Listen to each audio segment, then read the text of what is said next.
প্রয়োজন শেষ হলে বিরক্তি তো লাগবেই, হোক সেটা বন্ধুত্ব কিংবা ভালোবাসা।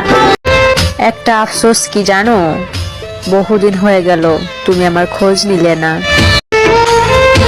এত আপন মানুষ দিয়ে কি করব? কেউ যদি প্রয়োজন ছাড়া মনেই না রাখে।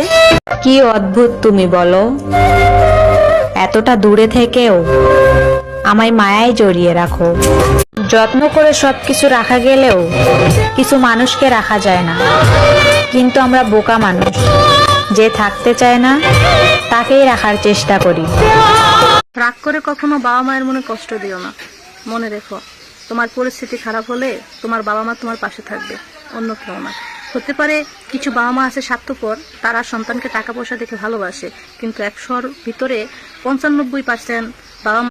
একজন পুরুষ যেদিন বিদেশ যায়, সেই পুরুষই জানে তার পরিবারের জন্য তার কতটা কষ্ট লাগে, তার বাবা মা, তার সন্তান, তার স্ত্রীর জন্য কতটা খারাপ লাগে। কারণ পুরুষ ভালোবাসা প্রকাশ করে কম, কষ্ট পেলেও সেটা লুকিয়ে রাখে। এই জন্য হয়তো কিছু মানুষ মনে করে যে পুরুষের হৃদয় হয়তো পাথরের মতো।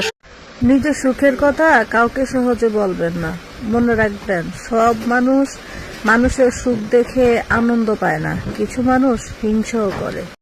যারা অনেক আগ্রহ নিয়ে বসে আছেন যে ফেসবুক থেকে টাকা ইনকাম করবেন, আসলে তুমি যে আমার ভিডিওটা দেখতেছো তোমাকেই বলতেছি, জীবনে নিজের গোপন কথা কাউকে বলবা না, আর দ্বিতীয়ত কাউকে বিশ্বাস করবা না। মানুষ বিশ্বাসের সুযোগ নিয়ে তোমার ক্ষতি করবে, ক্ষতি করে বলবে আমি তো করিনি।